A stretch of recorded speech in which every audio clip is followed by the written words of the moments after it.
vastoin vanhempien tahtoa. Kerromme myös uudesta silmäliikkeisiin pohjautuvasta terapiasta, jonka avulla on mahdollisuus vapautua psyykkisestä traumasta. Vaihtoehtohoitona esittelemme reikin, jossa käsien kautta kulkee parantavaa energiaa. Näiden aiheiden parissa tapaamme siis ensi viikon tiistaina kello 19.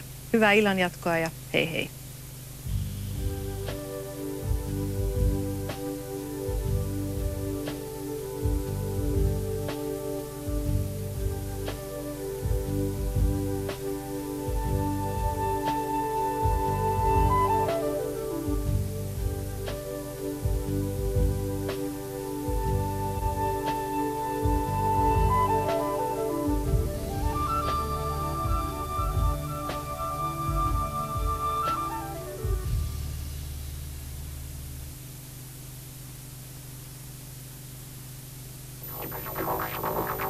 Sitten jos on oikein raskas päivä, niin selkeä jalaton tulee ihan poikki.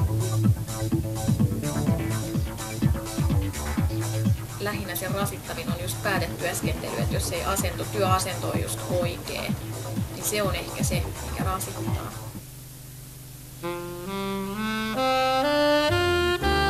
Joskus tekee mieli vapaata elämää kuin vanhaa viiniä, saksofonien sykettä tai hyvää ystävää.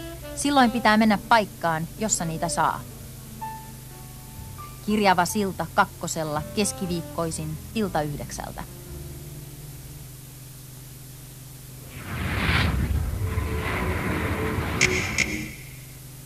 Tämä on psoriasista. Se ei tartu. Kysy psorista ilmaiselta nettilääkäriltä www.psori.fi.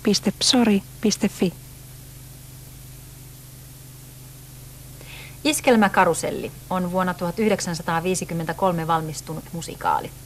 Se luetaan sekä ohjaaja Vincente Minellin että näyttelijä Fred Astairen parhaisiin. Itse tarina kertoo elokuvatähdestä, joka päättää kokeilla onneaan Broadwaylla.